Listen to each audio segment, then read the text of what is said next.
Eh, el presente curso consta de dos clases, la primera que se está dictando el día de hoy y la segunda clase que se estará dictando el día miércoles 26.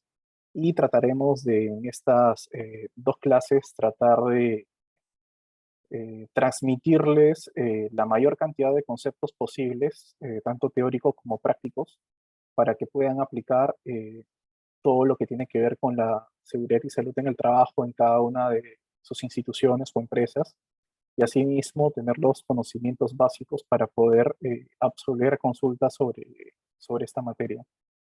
Como ustedes conocen, la seguridad y salud en el trabajo es un concepto que, si bien es cierto, tiene muchos años de desarrollo en nuestro país. Este desarrollo legislativo no viene de tan larga data. Viene sobre todo recientemente a través de la Ley de Seguridad y Salud en el Trabajo y su reglamento, que recientemente, hace unos 10 años atrás, se ha tomado la decisión política de regular y de mejorar todos estos conceptos e instituciones que, si bien es cierto ya estaban desarrollados, no se encontraban lo suficientemente regulados para poner su puesta en práctica de manera efectiva, para salvaguardar tanto la seguridad y la salud de todos no solamente de todos los trabajadores, sino de todas las personas que se encuentran en un centro de trabajo, y también que se encuentran desarrollando funciones con ocasión del trabajo. Entonces, para efectos prácticos, me he permitido agrupar dos grandes temas en estas dos clases que vamos a realizar. En la clase del día de hoy, mi deseo es transmitirles toda la normativa internacional respecto a esta materia, puesto que es a partir de estos conceptos de estos convenios internacionales de la OIT y de de otras entidades supranacionales que se han desarrollado estos conceptos y se han establecido obligaciones para los estados en cuanto a su cumplimiento, y también abordar de manera muy superficial los conceptos y cuál ha sido la finalidad de la Ley de Seguridad y Salud en el Trabajo, su reglamento y la normativa básica que se encuentra dentro de nuestro estado. Y en la segunda clase, que vamos a tener el día miércoles, ya vamos a ir aterrizando conceptos y desarrollando justamente cuáles son las principales obligaciones que tienen todos los empleadores, y no solamente los empleadores, sino también los trabajadores, dentro, dentro del país, en cumplimiento justamente de toda esta normativa. Entonces, esta primera clase, repito, es más que todo, eh, vamos a ver cómo se ha regulado la seguridad y salud en el trabajo en el extranjero, es decir, a nivel internacional. Y en segundo lugar, en la siguiente clase vamos a aterrizar a casos prácticos y a la normativa nacional. Como podemos ver, a nivel internacional son diversos organismos quienes se encuentran regulando la seguridad y salud en el trabajo. No solamente se trata de la OIT, que es la Organización Internacional del Trabajo, sino también tenemos que revisar cuáles han sido los instrumentos emitidos también por la Organización Mundial de Salud, la OMS, y también la Comunidad Andina de Naciones. Ahora vayamos a la OMS. En cuanto a este organismo, como se señala en la lámina, es un organismo perteneciente a las Naciones Unidas que se especializa en el tema de salud y establece pautas a nivel mundial en políticas de prevención, promoción e intervención en la salud. Tenemos una definición antigua del año 1948, es decir, hace aproximadamente casi, van a ser casi 70 años atrás, en los cuales esta entidad ya definió eh, a la salud como una ausencia de enfermedad, señalando de que es un estado de bienestar físico, mental y social, y no solamente la ausencia de afecciones o enfermedades. Entonces, esta primera definición, como pueden ver, es muy restrictiva.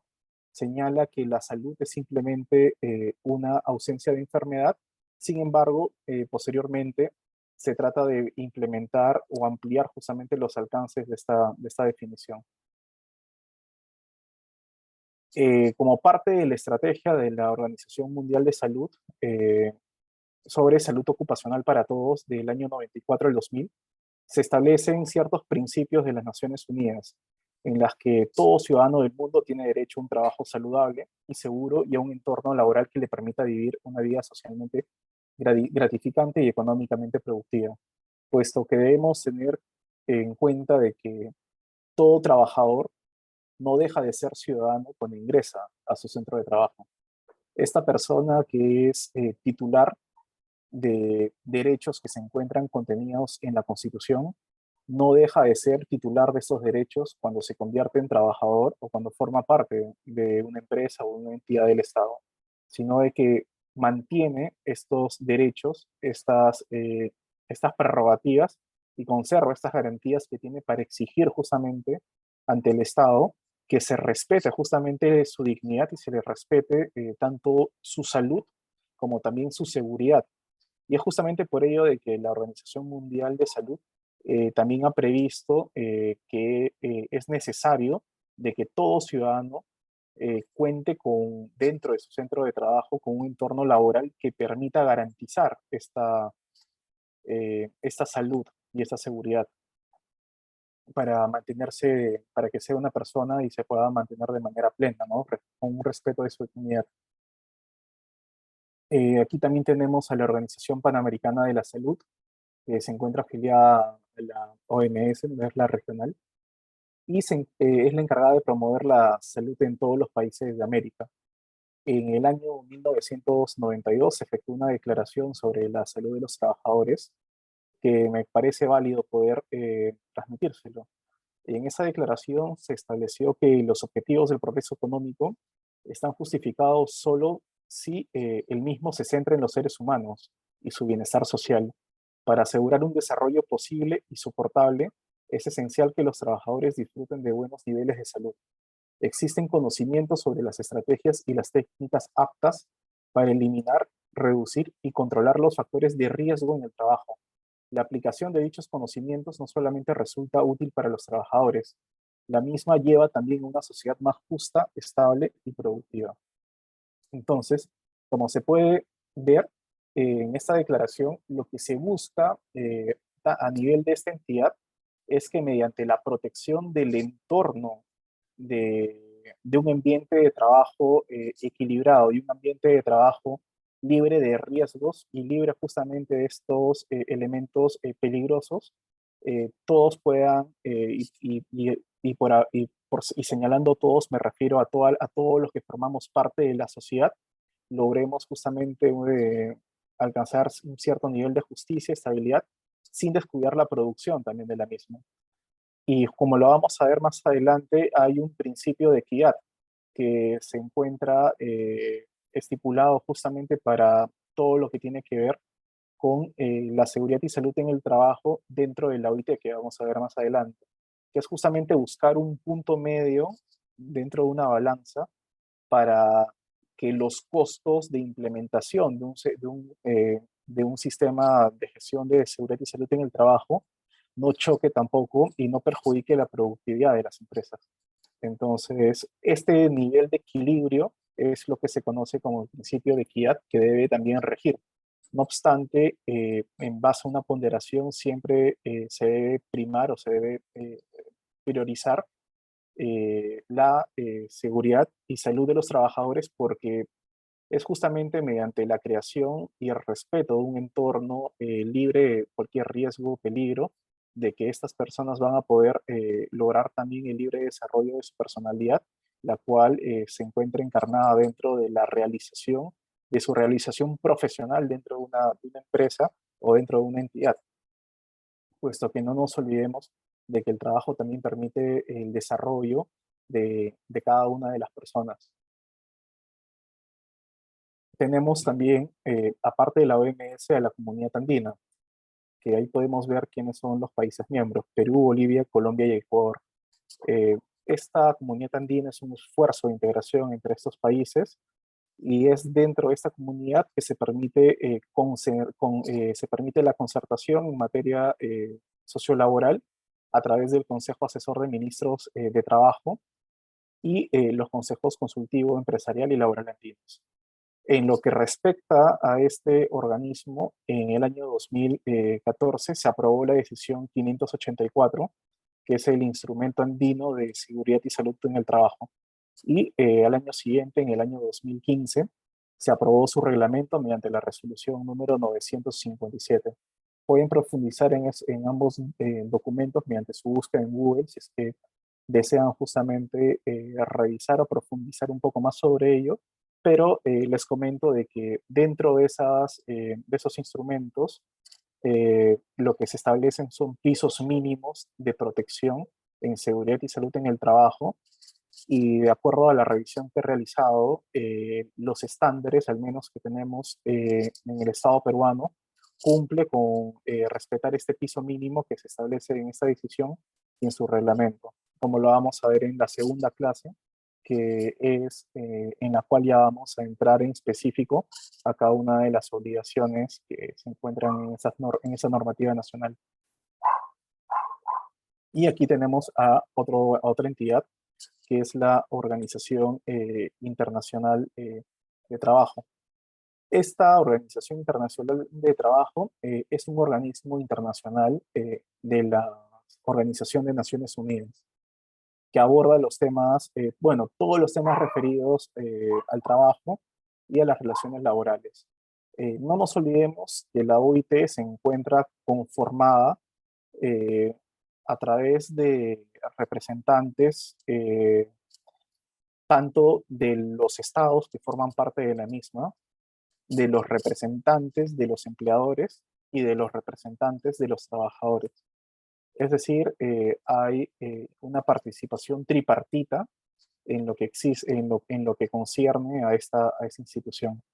Y es justamente eso lo que se busca dentro de cada país, igualmente, una, eh, que haya una confluencia, que haya una concertación entre el Estado, que no solamente se debe limitar a un rol fiscalizador o supervisor, sino que también a un rol promotor y a un rol difusor de la normativa de seguridad y salud en el trabajo, que permita justamente de que todas las empresas y todos los ciudadanos interioricen estas normativas y velar justamente por un asesoramiento integral al sector empresarial para que todo ese sector empresarial también pueda conocer todos los alcances de esta normativa y aplicarlos en la práctica para cuidar y velar justamente la integridad de sus trabajadores, puesto que no nos olvidemos del preámbulo de nuestra constitución política, de que justamente es el ser humano aquí en el Estado, que el Estado se debe justamente al ser humano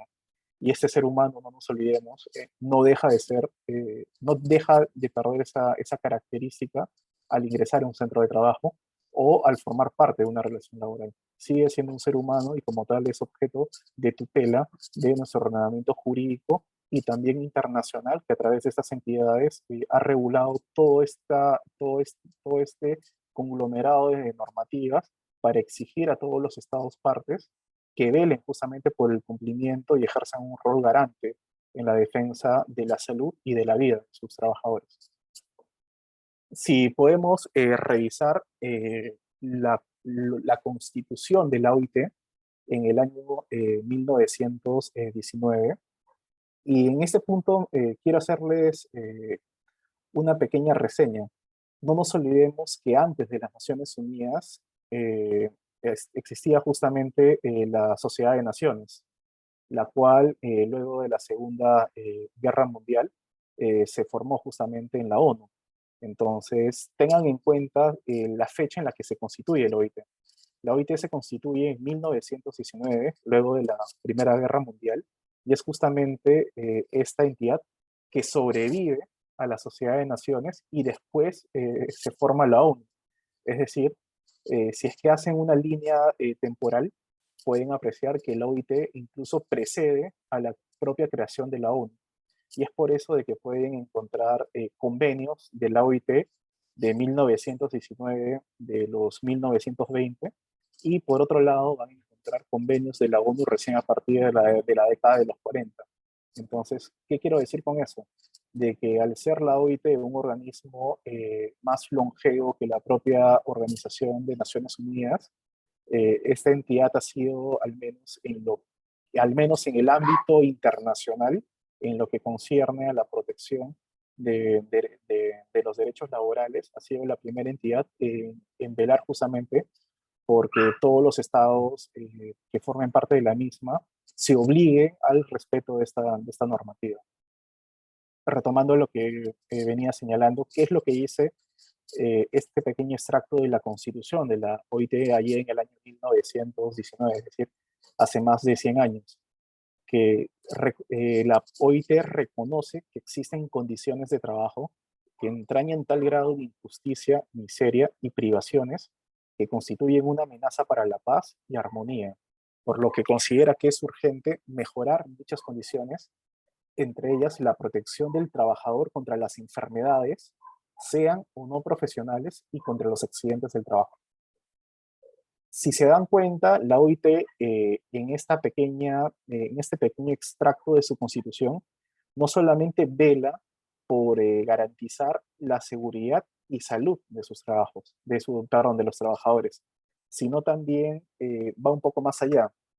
Regula justamente una institución que no forma parte de lo que vamos a hablar el día de hoy, que el curso es Seguridad y Salud en el Trabajo, sino que también regula y justamente empieza a señalar dentro de esta constitución lo que es la seguridad social.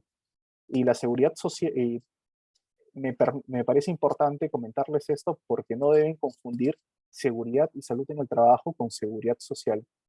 La seguridad social es otra institución que viene íntimamente ligada con la seguridad y salud en el trabajo, que entre ambas permiten generar una esfera mayor de protección hacia el trabajador.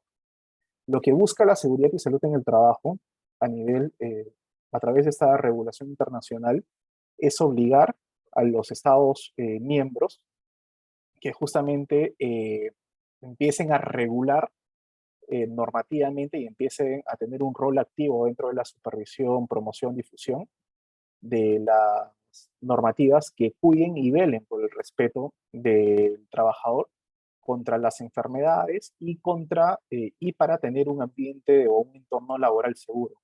En cambio, la seguridad social, si bien es cierto, va de la mano, tiene una finalidad distinta. Lo que busca la seguridad social es brindar justamente todo un régimen de protección a todos los trabajadores para que estos trabajadores tengan atención médica mientras justamente se encuentren aportando, bueno, sus empleadores se encuentren aportando a este régimen, que en el Perú no es nada más que de salud. Y por otro lado, también viene asociado a un régimen de pensiones. Es decir, vela porque todos los trabajadores tengan acceso a la salud, tengan un lugar donde acudir para poder tratar estas enfermedades, sean profesionales o no sean profesionales, y asimismo pertenezcan a un régimen contributivo de pensiones, para que en el momento que sufran, por así decirlo, un accidente de trabajo que los inhabilite, los incapacite para la vida laboral, puedan acceder justamente a una pensión eh, por este accidente que hizo que sobrevenga una incapacidad. Entonces, de esta manera es de que la seguridad y salud en el trabajo y la seguridad social vienen de la mano, puesto que no nos olvidemos que frente a la producción de un accidente de trabajo, vamos a tener que recurrir a la seguridad social, ya sea para la atención médica o para activar cierto tipo de pensiones, ya sea por incapacidad o también si es que nos encontramos ante un accidente mortal, para que exista una pensión sobre los derechohabientes de estos trabajadores, ¿no? Ya pueda ser, llámese la viuda o de repente, si no hay una viuda, sobre los hijos menores de edad de estas personas. Entonces, esto es lo que se señaló en la Constitución de la OIT del año 1919. La protección del trabajador contra las enfermedades, sean o no profesionales, y contra los accidentes de trabajo. es decir, una mención al sistema que debe implementarse de seguridad y salud en el trabajo, más toda la institución de la seguridad social, que no es más que atención de salud y régimen pensionario. ¿De qué manera define la OIT el accidente de trabajo? Eh, es una definición bastante sucinta, la define como un suceso ocurrido en el curso de trabajo o en relación con el trabajo.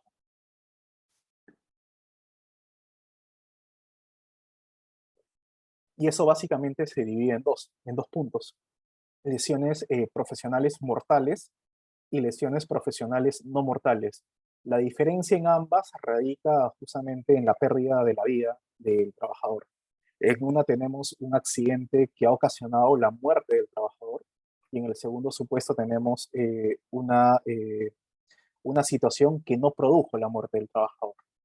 En estos casos que no se produce la muerte del trabajador, hay toda una serie de consecuencias. Puede ser de que ese trabajador regrese a trabajar porque haya sufrido una lesión que no lo incapacitó, sino que fue una lesión que lo inhabilitó temporalmente para el trabajo. No obstante, regresó a trabajar después de un tiempo. Y también pueden existir ciertas lesiones profesionales que ya inhabilitan o van a incapacitar al trabajador para el desarrollo de sus funciones, con lo cual accedería justamente a este régimen de seguridad social y accedería a una pensión.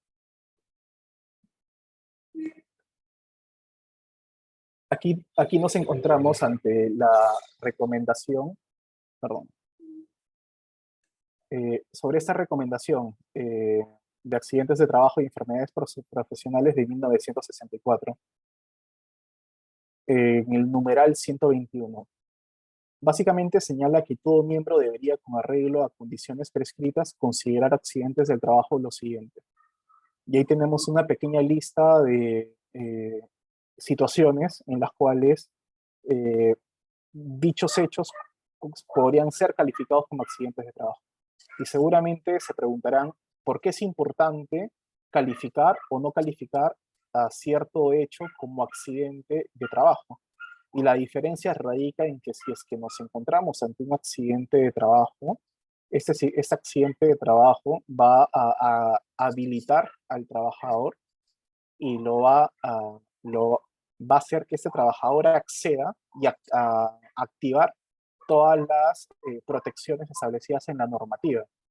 Es decir, no es lo mismo que una persona sufra de un accidente yendo a comprar pan en la panadería en su día de descanso semanal obligatorio, a que una persona sufre un accidente de tránsito camino a entregar un convenio de su empresa ante la municipalidad de otro distrito. Nos encontramos claramente entre dos situaciones distintas. En una situación, el trabajador, evidentemente, así sea su descanso semanal obligatorio, va a acceder a la seguridad social. Es decir, va a tener una prestación médica a este accidente que ha sufrido como consecuencia justamente de los aportes que viene realizando su empleador al seguro social. Y asimismo, igualmente, si es que este trabajador, ya sea que fallezca o no, eh, no obstante, de acuerdo a la capacidad que tenga, va a poder también acceder o no a una pensión. Sin embargo, si es que este accidente se produce como consecuencia del trabajo, pueden suceder otras situaciones que vamos a ver el día miércoles. Por ejemplo, si es que era un trabajo de alto riesgo que venía realizando, se va a activar el seguro complementario de trabajo de riesgo. Igualmente, se va a habilitar también el principio de responsabilidad y se va a analizar si es que el empleador ha tenido cierta responsabilidad o ha incumplido cierta normativa a la cual estaba obligado para que el trabajador pueda accionar contra esta empresa y pueda reclamar eventualmente una indemnización por daños y perjuicios. Igualmente, si es que se produce un accidente de trabajo, se va a activar, el empleador va a tener que registrar este accidente. Si es un accidente mortal, inclusive va a tener que emitir un informe dentro de los 10 días y va a tener que informarlo a SUNAFIL. No obstante, si nos encontramos ante un accidente que un trabajador ha sufrido dentro de su día de descanso semanal obligatorio en una actividad privada, la empresa no va a estar o no va a tener ciertas obligaciones que realizar. Entonces, es por ello de que es importante saber cuándo nos encontramos ante un accidente de trabajo y cuándo no nos encontramos ante un accidente de trabajo. Entonces, a través de esta recomendación internacional, que no nos olvidemos, es normativa que podemos utilizar. Si bien es cierto, nuestra ley de seguridad y salud en el trabajo también realiza una definición muy amplia de lo que es un accidente de trabajo, también podemos utilizar esta normativa para sustentar algún informe legal que podemos emitir, o en todo caso para la defensa de un proceso judicial, ya sea desde el lado del demandante o demandado. Entonces, vayamos justamente a revisar cada uno de estos literales. En el primer caso, en el A, podemos ver de que la OIT ha señalado que es accidente de trabajo aquellos sufridos durante las horas de trabajo en el lugar de trabajo o cerca de él, o en cualquier lugar donde el trabajador no se hubiera encontrado si no fuera debido a su empleo, sea cual fuere la causa. ¿A qué se refiere con esto? ¿Qué sucede si es que, por ejemplo, el día de mañana la empresa envía a una persona fuera de Lima, una persona que trabaja en Lima, o de repente trabaja en Piura o trabaja en Ica, y le envía fuera de su ciudad donde radica y de la ciudad donde se encuentra su centro de trabajo? ¿Qué sucede si es que lo envía, por ejemplo, de Ica a Lima? Esta persona acude a Lima y se toma su refrigerio en la calle, y durante ese refrigerio que se toma, tiene un accidente de trabajo. Y por ojo, por accidente de trabajo es una definición prácticamente omnicomprensiva respecto a las lesiones que pueda sufrir un trabajador dentro de la misma. Se encuentra a esta persona almorzando y sufre una intoxicación, o de repente sufre un atraco, y entonces esta acción, si bien es cierto, se encuentra fuera del centro de trabajo, se encuentra justamente en la realización de una comisión o de una diligencia de trabajo. Y al encontrarse dentro de una diligencia de trabajo, por más que ese trabajador se haya encontrado tomándose su refrigerio fuera, haya ido de Ica a Lima a dejar un documento a la Municipalidad de Lima y se haya tomado su hora de refrigerio a un restaurante al costado de la Municipalidad de Lima, y le haya sucedido eso, de acuerdo a esta definición, bueno, a esa definición que se encuentra dentro de la recomendación del OIT, sí calzaría dentro de este concepto de accidente de trabajo. En el literal B tenemos que también es accidente de trabajo aquellos sufridos durante periodos razonables antes y después de las horas de trabajo, y que estén relacionadas con el transporte, la limpieza, la preparación, la seguridad, la conservación, el almacenamiento o el empaquetado de las herramientas o ropas de trabajo. ¿A qué se refiere con periodos razonables antes y después de las horas de trabajo? Me explico. Hay muchos lugares aquí en Perú, es más, eso ha sido objeto incluso de una sentencia de la Corte Suprema, de una casación, en la que habían trabajadores de cierta empresa que acudían a su centro de trabajo, sin embargo, no marcaban su horario de ingreso hasta después de ponerse el mameluco y las herramientas de protección personal. Recién luego de ponerse el mameluco, ponerse el uniforme y ponerse los equipos de protección personal, pasaban a otra instalación, a otro local acondicionado donde recién marcaban su horario de ingreso. Entonces, de acuerdo a este procedimiento que tenía la empresa, esta persona todavía no marcaba su horario de ingreso. Es decir, no se olviden de que en las horas de trabajo y las horas de pago se rigen justamente al registro que tiene, al menos el personal fiscalizable, se rige dentro de las horas que una persona marca y registra tanto su ingreso como salida. Entonces, ¿qué pasaría en esos momentos? En esos 10 o 15 minutos que una persona acude al centro de trabajo y se empieza a vestir, se empieza a poner el uniforme de trabajo, se empieza a poner los equipos de protección personal y sufre, así, por así decir, un caso muy práctico, un resbalón dentro de esa habitación que está condicionada que es el vestuario. Sufre un resbalón y se rompe un brazo en la caída, o se rompe la cabeza en la caída. Entonces, ¿Eso sería un accidente de trabajo? Algunos podrían decir no, porque todavía no ha marcado su horario de ingreso y todavía no ha prestado, no ha iniciado la prestación de sus servicios. No obstante, bajo esta definición que está establecida en esa recomendación de la OIT, y que, ojo, también la podemos entender de acuerdo a nuestra legislación nacional que vamos a ver en la siguiente clase, esta situación sí calificaría como un accidente de trabajo. Ahora vayamos al literal C, que también es accidente de trabajo aquellos sufridos en el trayecto directo entre el lugar de trabajo y la residencia principal o secundaria del asalariado, el lugar donde el asalariado toma habitualmente sus comidas, o, el tercero, el lugar donde el asalariado percibe habitualmente su remuneración. Ahora bien, este literal sí es un poco más controvertido. Les comento que de acuerdo y les voy adelantando, de acuerdo a nuestra normativa, no hemos recogido este punto. O sea, nosotros no consideramos, nuestra normativa no considera como accidente de trabajo aquel sufrido entre el trayecto entre la casa del trabajador y su lugar de trabajo. Eso, de acuerdo a nuestra normativa, no se encuentra protegido. Es decir, se encuentra dentro de esa recomendación, pero no ha sido adoptada dentro de nuestra normativa.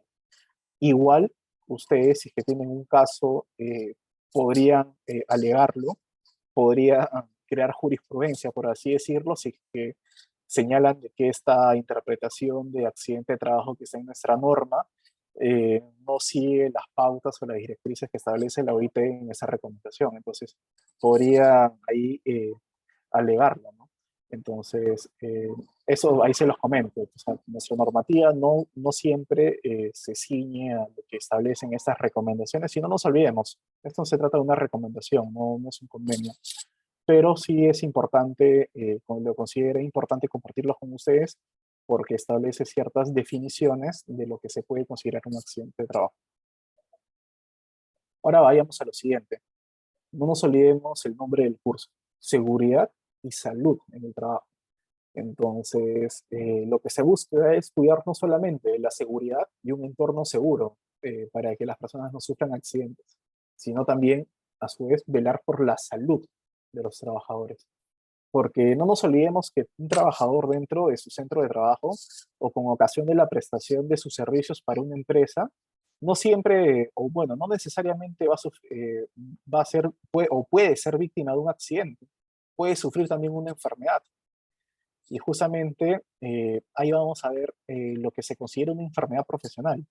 Una enfermedad profesional va a estar ligado siempre con ocasión o va a ser la consecuencia de este entorno que no ha garantizado un ambiente laboral seguro y libre de agentes físicos que permitan justamente, bueno, agentes físicos, químicos, biológicos, todo eso ya lo vamos a ver en la siguiente clase, pero usualmente estas personas que sufren una enfermedad profesional es porque el entorno laboral ha sido el que a través de estos agentes ha ocasionado el menoscabo dentro de la salud de una persona.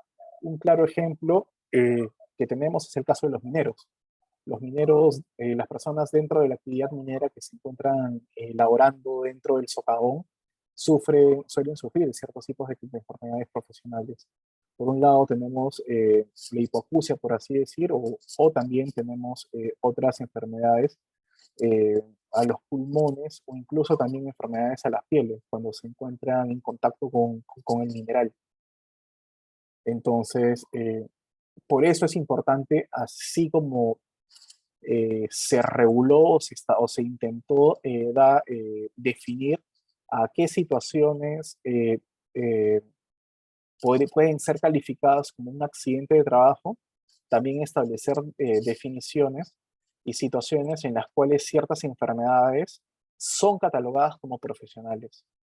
Entonces, para ello tenemos en primer lugar el protocolo del año 2002 del Convenio sobre Seguridad y Salud de los Trabajadores, en el que se establece que el término enfermedad profesional designa a toda enfermedad contraída por la exposición a factores de riesgo que resulten de la actividad laboral.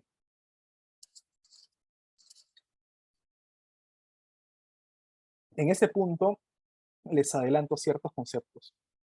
Estos factores de riesgo siempre se van a deber a agentes de riesgo. Estos agentes pueden ser físicos. Un agente físico, por ejemplo, es la temperatura que se encuentra dentro del centro de trabajo. Un agente físico también puede ser el tema de la ergonomía de los trabajadores. Eh, un agente, por otro lado, biológico, puede ser una persona, hace 2 años atrás, cuando nos encontrábamos en plena emergencia sanitaria del COVID, un agente biológico era propiamente el COVID. Habían ciertas personas que se encontraban expuestas a mayores riesgos de contraer el virus que otras personas. Lo que recordamos, personal que componía parte de la primera línea, que eran los policías, las personas que se encontraban dentro de las clínicas, de los hospitales. Entonces, estas personas de riesgo están sometidas a factores de riesgo por agentes biológicos, que es es el COVID. Entonces, a eso es a lo que se refiere por exposición a factores de riesgo. Y bueno, también tenemos los agentes químicos, que son las personas que trabajan usualmente en las industrias, que trabajan con ciertos químicos que pueden ocasionar quemaduras a la piel o incluso intoxicación. Entonces, no nos olvidemos, esta enfermedad profesional no es cualquier enfermedad que una persona o un trabajador adquiere. Un trabajador puede adquirir una gripe por una reunión social, puede tener una enfermedad, una pulmonía por salir a correr en las mañanas, y esas enfermedades no van a poder ser catalogadas como enfermedades profesionales, sino que esas enfermedades profesionales se van a deber justamente a que su origen ha sido a que este trabajador en el ejercicio de sus funciones en su entorno laboral ha estado expuesto a estos factores de riesgo. Factores de riesgo por agentes físicos, químicos o biológicos.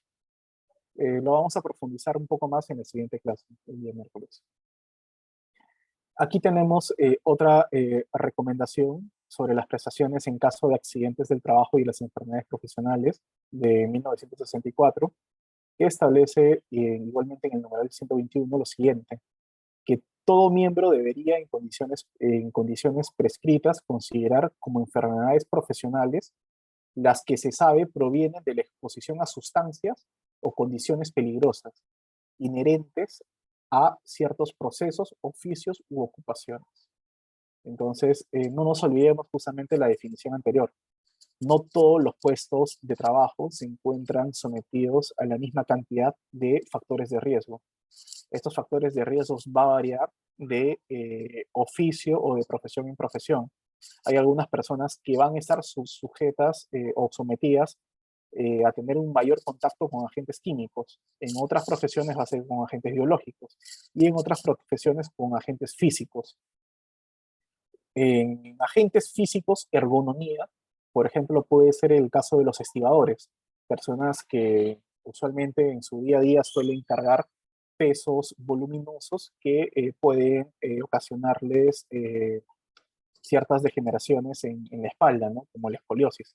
Entonces, a eso es a lo que busca justamente, o a lo que se refiere esta recomendación. Y punto seguido, tenemos abajo que la definición de la enfermedad profesional contiene, por tanto, dos elementos principales. La primera es una relación causal entre la exposición en un entorno de trabajo o actividad laboral específicos y una enfermedad específica. Es decir, si es que una persona, por ejemplo, un abogado que trabaja en un estudio de abogados, que se encuentra sometido en promedio a 50 o 40 decibelios dentro de su trabajo, no va a poder alegar, por ejemplo, una hipoacusia, porque no está sometido en realidad a agentes de riesgos físicos, como lo es, por ejemplo, el ruido, y por lo tanto, si es que tiene una hipoacusia, se debe deber quizás a otros motivos. Y esto me ha pasado mucho en la práctica profesional. He tenido muchos casos, o algunos casos, de trabajadores de mineras que señalan o alegan dentro de un proceso judicial que la empresa les debe indemnizar por daños y perjuicios por haber contraído enfermedades degenerativas en el oído como la hipoacusia, que han sido como consecuencia de su prestación de servicios dentro de una unidad minera. Sin embargo, no nos olvidemos de que para que esta persona haya podido llegar a cierto menoscabo auditivo, debió haber estado expuesto, si no me equivoco, a niveles superiores a los 70 decibelios de manera continua y permanente dentro de su realización de labores. No obstante, si es que en el proceso judicial acreditas que esta persona, si bien ha estado dentro de una unidad minera, ha estado dentro del campamento, en las oficinas y no ha estado en el socavón, evidentemente con eso podrías ganar el caso, como ha sido en un caso que tuve. Se logró acreditar que esta persona siempre se encontró trabajando, si bien es cierto, trabajó en la unidad minera, trabajó dentro de una instalación administrativa que se encontraba fuera del socavón, en el cual el nivel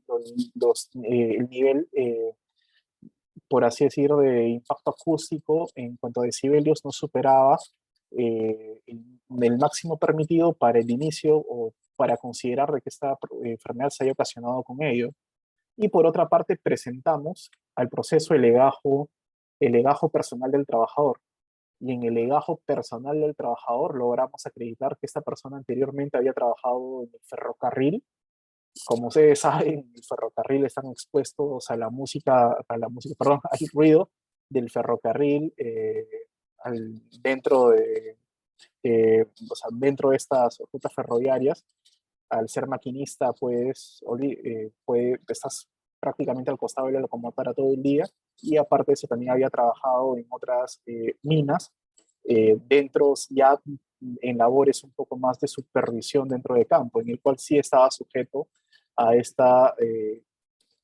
a este entorno de trabajo que pudo haberlo afectado. Entonces, por eso es importante determinar la relación causal. En el caso que les comento que tuve, logramos acreditar que si bien es cierto esta persona había contraído la hipoacusia, la había contraído con ocasión de su prestación de servicios en sus anteriores trabajos, no en el trabajo administrativo que tenía actualmente. Si no me equivoco, en ese caso era un vigilante de una oficina administrativa de la mina, pero esta persona que en ese entonces era vigilante, anteriormente había trabajado en un ferrocarril y antes había trabajado dentro de una mina como supervisor ya de campo. Entonces, por eso es importante determinar la relación causal, porque únicamente si es que se determina ese nexo causal, es que esta enfermedad va a poder ser definida como enfermedad profesional y como tanto activarse por un lado los seguros que el empleador ha contratado con empresas aseguradoras, y por otro lado también que esa persona pueda acceder a la seguridad social, porque no se olviden de que si es que esa persona supera cierto límite o cierto porcentaje de menoscabo, puede acceder a un seguro por invalidez, y aparte de eso también podría iniciar una demanda de daños y perjuicios contra el empleador, alegando de que no lo estuvo sometido a un entorno de trabajo en el cual adquirió esa enfermedad profesional. Ahora vayamos al segundo punto, que también es enfermedad profesional el hecho que dentro de un grupo de personas expuestas, la enfermedad se produce con una frecuencia superior a la tasa media de morbilidad del resto de la población. ¿A qué quiere decir con esto? Justamente el ejemplo que les ponía hace un momento. ¿Cuánto ha sido el porcentaje de ciudadanos comunes y corrientes que no han estado en la primera línea, trabajadores que no han estado en la primera línea, que han adquirido el COVID y que como consecuencia del COVID, por ejemplo, hayan sufrido secuelas hayan sufrido secuelas que los hayan incapacitado para trabajar? No se olviden de que muchas personas que sufrieron el COVID en su momento incluso fueron entubadas y les dejaron secuelas que los ha imposibilitado a trabajar posteriormente. Entonces, eh, el COVID, si bien es cierto, fue una pandemia que se originó, habían ciertas posiciones que quizás no podrían señalar que el COVID fue una enfermedad profesional, pero otras personas sí. Entonces, algunas personas que, por ejemplo, han estado en la primera línea, sí podrían señalar que este COVID que contrajeron podría calificar como una enfermedad profesional y como tanto activarse todos estos mecanismos que les he mencionado. Sin embargo, otra persona que, por ejemplo, ha sido una persona, digamos, ha sido un contador y ese contador ha estado en trabajo remoto dentro de su trabajo, no podría alegar que adquirir que como consecuencia de haber contraído el COVID, este COVID ha sido una enfermedad profesional, porque esta persona ha estado trabajando en remoto desde su casa, no ha estado expuesto en sí como las personas que sí han estado en primera línea, porque sus labores así lo meritaban, como ha sido el personal médico o los policías. Entonces, poniéndoles un claro ejemplo, en esos hechos podemos subsumir ese segundo literal. Ahora bien, vayamos al tema de las condiciones de trabajo. Por condiciones de trabajo tenemos aquellos factores tales como la organización, el contenido y el tiempo de trabajo, la remuneración, la ergonomía, la tecnología involucrada, la gestión de la fuerza de trabajo, los servicios sociales y asistenciales y también la participación de los trabajadores. Quizás algunos de ustedes pueda preguntarse, ¿y por qué el tiempo de trabajo es una condición de trabajo? No nos olvidemos que cuando una persona se encuentra laborando durante largas horas, puede ser más proclive a que cometa ciertas fallas y que esas fallas terminen derivando en un accidente de trabajo. Es justamente por ello de que en algunas actividades, en algunos oficios, como es por ejemplo en el caso de los choferes interprovinciales que prestan labores para cubrir una ruta, por ejemplo, de Lima a Tacna, tienen que rotarse con otros choferes, porque justamente el tiempo de trabajo que tienen no puede superar, si no me equivoco, las 4 horas y tienen que ir rotando con otros choferes, porque el nivel de atención, el nivel de alerta que tiene una persona se va reduciendo conforme más van pasando las horas dentro de su trabajo. Es por eso que muchas personas quizás se han dado cuenta que de repente a las 5, 6, 7 de la noche, cuando están trabajando, y sobre todo en trabajos mecánicos, puede ser de que ya no tengan el mismo nivel de alerta que han tenido al inicio de la mañana y se le pueden pasar cosas. Y eso es natural, porque el organismo humano, conforme va pasando la cantidad de horas en el trabajo, va justamente perdiendo esos niveles de alerta que tiene justamente cuando recién inicia el trabajo. Es por eso de que sí es importante tener en cuenta el tiempo como parte de las condiciones de trabajo. Evaluar justamente que los trabajadores se encuentren en niveles de alerta idóneos para que puedan reaccionar frente a cualquier imprevisto o acontecimiento que haya dentro de una instalación de trabajo y puedan salvaguardar su seguridad y su salud. La remuneración, igualmente, está muy atado a eso. Hay muchas personas que, bueno, en cuanto a remuneración, desatado con el tiempo de trabajo. Tienen que hacer largas horas de trabajo, tienen que trabajar incluso horas extras para poder llegar a niveles que ellos consideran adecuados con los que pueden cubrir su canasta familiar. Y justamente este tiempo, estos largos tiempos de trabajo, producto de una remuneración baja que prácticamente les obliga a hacer horas extra, y hace que pierdan esos niveles de alerta. La ergonomía igualmente. Si es que una persona se encuentra 8 horas o 10 horas frente a una computadora, tuvo que haber sido capacitado por la empresa en temas de ergonomía. Ver la distancia mínima entre la vista y la computadora. Asimismo, tiene que tener sillas ergonómicas que tengan un soporte lumbar para evitar de que esta persona después con el tiempo pueda tener dolencias en la parte baja de la espalda y en la parte media igualmente. La tecnología involucrada.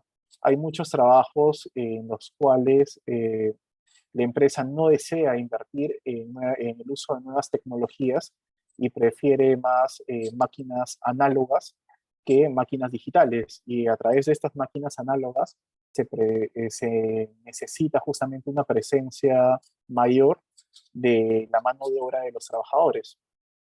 Y estos también pueden, a través de esas tecnologías un poco obsoletas, se pueden producir accidentes de trabajo. Un caso muy puntual en tecnología involucrada, vayámonos a una, perdón, a una carpintería. Podemos ver de que en muchas carpinterías de barrio, por así decirlo, hasta hoy en día, utilizan esas máquinas con sierras que no tienen los topes necesarios. Y vemos al carpintero a veces sin guantes, o de repente sorprendís un trabajador de esa carpintería metiendo las maderas de manera manual a esas máquinas para que vaya sacando cortes de madera.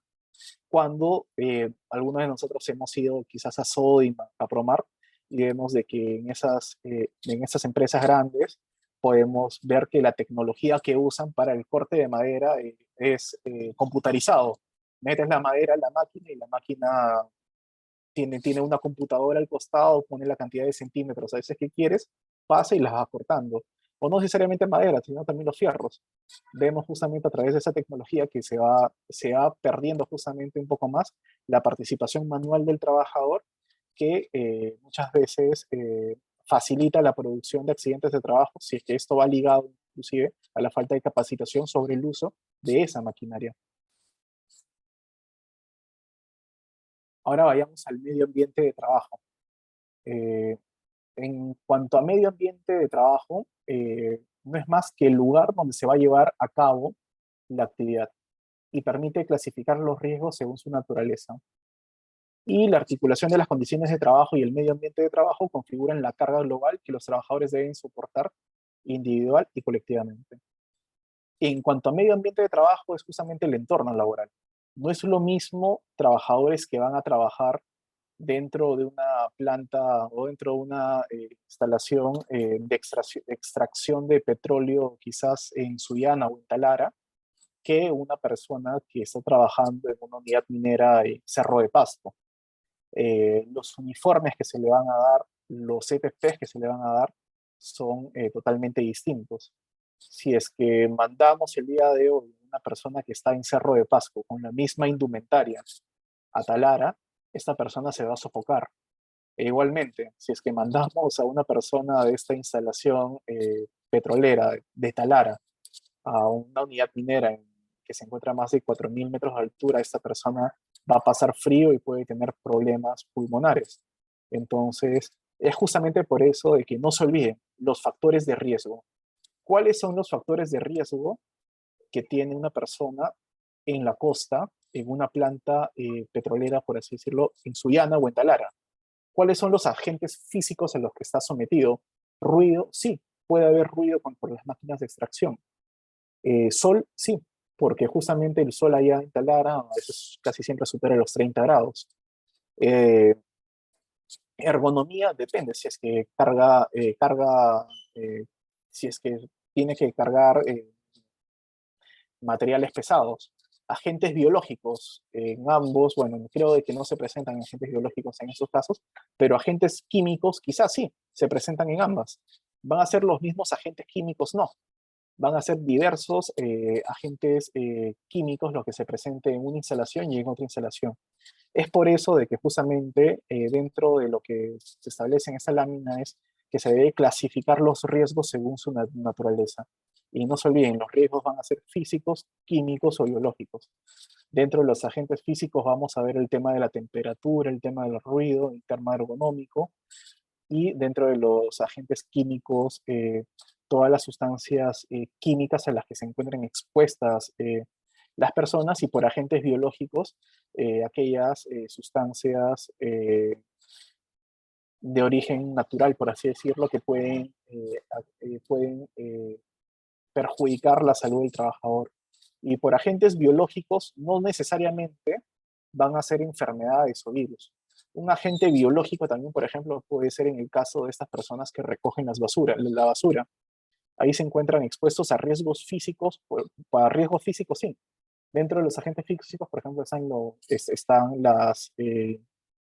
los vidrios, quizás fierros que puedan recoger, pero también hay riesgos biológicos, puesto que esta persona puede contraer enfermedades no necesariamente relacionadas a virus dentro de esa actividad. esta persona quizás recogiendo esos sacos de basura puede llegar a cortarse con un fierro y puede tener tétano.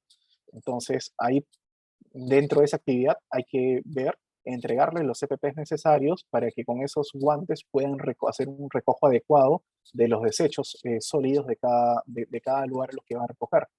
Entonces, por eso no se olviden, clasifiquen los riesgos siempre según su naturaleza. Y en la siguiente clase vamos a trabajar eso, les voy a proporcionar un cuadro para que a través de ese cuadro también puedan clasificar los riesgos y eventualmente hacer el control adecuado dentro de sus empresas o dentro de sus entidades. La cultura de prevención. No nos olvidemos de que estos convenios internacionales y también dentro de eso, dentro de nuestra normativa nacional, lo que se busca es prevenir antes que resarcir o antes que curar, por así decirlo. Es decir, prefiero prevenir la ocasión de un accidente que tener que resarcir o estar curando al trabajador después. ¿Por qué? Porque a través de la cultura de prevención evito de que esta persona pueda sufrir ciertas enfermedades profesionales o ciertos accidentes que se tornen justamente irreparables. Si una persona pierde una mano o pierde una pierna o tiene, por ejemplo, secuelas de una enfermedad profesional, los puede llegar a incapacitar de por vida. Entonces, a través de esta cultura de prevención, lo que se busca es de que todas las empresas, el Estado y también los trabajadores sean conscientes de que es mejor siempre prevenir a través del respeto de la normativa que se encuentra justamente, que debe ser difundida, debe ser preparada y debe ser capacitada por parte del empleador y por su parte también el rol del Estado. No nos olvidemos que uno de los objetivos principales de la SUNAFIL no solamente fiscalizar, sino también es promover, difundir, asesorar a las empresas. Entonces, resulta válido también que se pueda utilizar justamente este rol asesor que tiene la SUNAFIL para poder implementar estos sistemas de gestión de seguridad y salud en el trabajo dentro de nuestras empresas.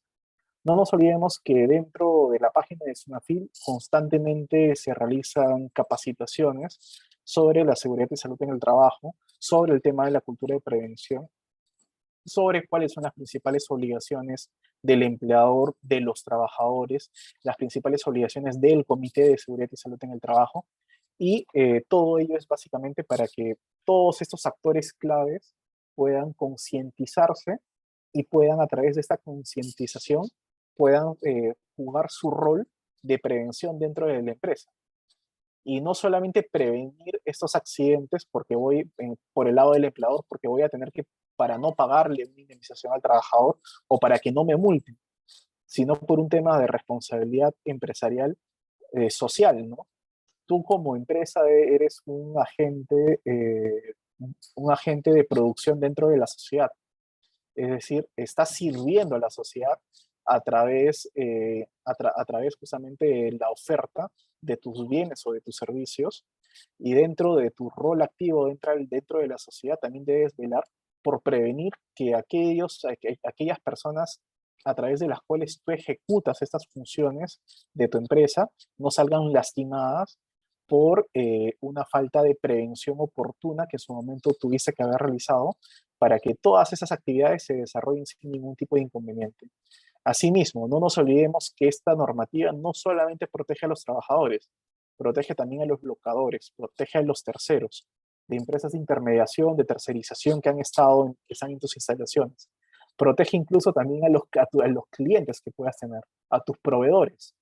¿Qué pasa si es que eres una empresa y eh, realizas varias impresiones y tienes a un trabajador de una empresa que te va surtiendo papel bond o te va surtiendo de tintas de impresora y esta persona ingresa a tus instalaciones y subiendo las escaleras sufre un tropezón porque las escaleras no se encontraban debidamente señalizadas con las bandas reflectantes, era de noche, había poca oscuridad Y la cereza del pastel, dentro de tu escalera tampoco tenías las barandas de seguridad para que una persona pueda sujetarse. Entonces, en este caso, si se dan cuenta, no se trata de un trabajador, de un locador, de un personal de intermediación, de un tercero. Se trata de una persona que es un proveedor, que simplemente viene a surtirte de ciertos insumos para tu empresa y termina sufriendo un accidente dentro de tus instalaciones. Entonces, justamente lo que se busca a través de esta cultura de prevención es de que absolutamente todas las personas que forman parte de tu operativa, de tu actividad que realizas como empresa o como entidad del Estado, puedan tener cierta seguridad de acudir a tus instalaciones y no morir o sufrir un accidente dentro de tu centro de trabajo. Entonces, aquí tenemos el convenio 187 del OIT, en el que se establece que los Estados miembros deben tener una cultura nacional de prevención en manera de seguridad y salud en el trabajo. Entonces, no nos olvidemos, esta cultura de prevención va más allá de realizar simples capacitaciones o inducciones, sino a tratar de concientizar a todos los actores de que deben jugar su rol y deben respetar las reglas que establece la empresa en atención justamente a la implementación de las normas que le impone el Estado. Un caso típico de esto, no nos olvidemos que a muchos años atrás, quizás los que tienen mi edad, yo tengo 32 años, quizás los que son de mi generación un poco más, pueden acordarse de que en los 90 usar el cinturón de seguridad más que todo era una recomendación más allá que una exigencia. No obstante, a través de toda una política y de desincentivos para que la gente ¿cómo se llama?, siga esta cultura de no utilizar los cinturones de seguridad, es que empezaron a haber charlas comerciales, se empezó incluso a realizar la concientización del uso del cinturón de seguridad en los colegios, se empezaron a aplicar multas ya efectivas, porque antes era prácticamente un saludo a la bandera, se empezaron a poner multas a aquellas personas que no utilicen un cinturón de seguridad. Y hoy en día una persona que abre la puerta de su carro y se sube a su vehículo, lo primero que hace es ponerse el cinturón de seguridad. Y es justamente por esta cultura de prevención que ha realizado el Estado y lo cual ha sido sumamente efectivo. Yo les podría decir, sin temor a equivocarme, que durante los últimos 5 años que he pedido taxi, o que me he subido incluso a vehículos de mis amigos, no he visto nunca a la persona que está conduciendo sin usar el cinturón de seguridad. Entonces, ese es un claro ejemplo de cómo la cultura de prevención, en un caso concreto, que es en el manejo de vehículos, ha surtido efectos. Y hoy en día, si una persona no utiliza el cinturón de seguridad, incluso tiene hasta el copiloto que lo aconseja, ¿no? Oye, ponte el cinturón de seguridad. Entonces, eso es lo que se busca en una empresa, que exista la cultura de prevención. Una persona que de repente no tiene el casco puesto, no tiene los guantes, no solamente se los ponga porque sepa de que a través de eso va a evitar sufrir un accidente o un accidente de trabajo, sino que a través de su realización está cumpliendo un rol de prevención dentro de la empresa.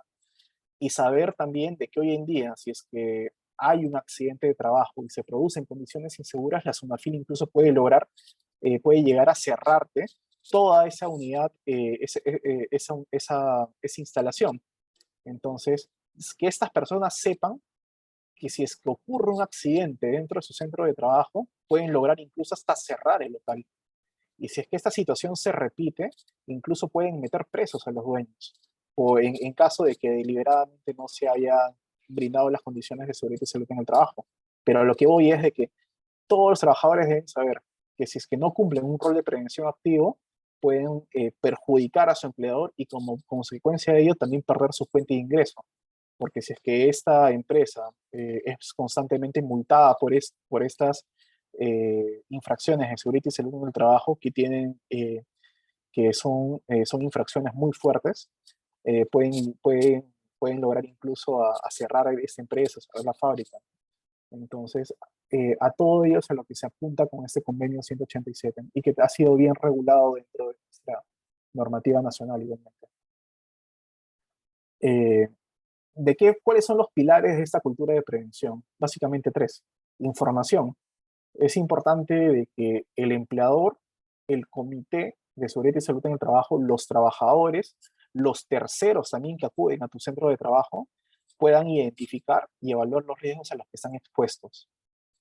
¿De qué manera? Hoy en día, por ejemplo, que lo vamos a ver en la siguiente clase, es una obligación de las empresas tener un mapa de riesgos.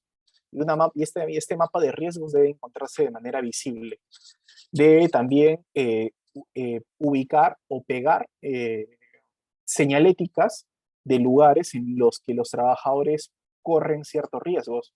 Es decir, sabes que si es que en la pared ves una caja eléctrica y que tiene una señalética de un rayito que dice riesgo eléctrico, sabe que no va a poder tocarlo. Inclusive, si es que llega una visita a tu instalación y solamente está de visita un par de minutos, un momento dentro de tu sede, vas a ver que no va a poder tocar esa caja porque dice riesgo eléctrico. Entonces, a un claro ejemplo de eso es a lo que apunto con este pilar de información. Igualmente el IPER, el empleador debe identificar todos los peligros y debe realizar la evaluación de los riesgos específicos a los que está sometido cada trabajador en cada uno de su puesto de trabajo. El IPER de una persona de contabilidad no va a ser el mismo que el IPER del contador, perdón, el IPER del vigilante. Y el IPER de un chofer tampoco va a ser el mismo que el IPER de un analista de recursos humanos, porque el IPER siempre va a estar, va a ser realizado de acuerdo a los peligros y a los riesgos que tiene cada puesto de trabajo. Y ningún puesto de trabajo es el mismo, al menos no en el ejemplo que les he puesto. Segundo punto, compromiso. La necesidad de tomar conciencia y educar. Es por eso que también una obligación que tienen los empleadores dentro de nuestra normativa nacional está en la de realizar las 4 capacitaciones anuales en seguridad y salud en el trabajo. Y estas 4 capacitaciones tienen que hacerlas todos los años. Entonces, si tú estás en una empresa en la que todos los años te capacitan 4 veces en seguridad y salud en el trabajo, todos los años tienes tu curso de ergonomía, todos los años tienes tu curso de conceptos básicos de SCT, tienes tus cursos de prevención de riesgos laborales, evidentemente a través de toda esta repetición y todas estas capacitaciones que te viene realizando la empresa a lo largo de los años, vas a llegar a interiorizar y a concientizar justamente cuál es tu rol, cuáles son tus responsabilidades y lograr cumplirlas de mejor manera. Finalmente, en participación, que implica formar parte de acciones colectivas compartidas por todos los miembros de una comunidad u organización con el objetivo de cambiar situaciones riesgosas. Es por ello de que todos los trabajadores, es por ello justamente de que hay inclusive, que lo vamos a ver en la siguiente clase, hay elecciones en las que deben participar todos los trabajadores de una empresa que superen determinado número de 20 personas, menos de eso tienen un supervisor, más de 20 forman un comité, tienen que realizar elecciones también del comité de seguridad y salud en el trabajo, y aparte de eso también el trabajador tiene que participar en la elaboración de su IPER.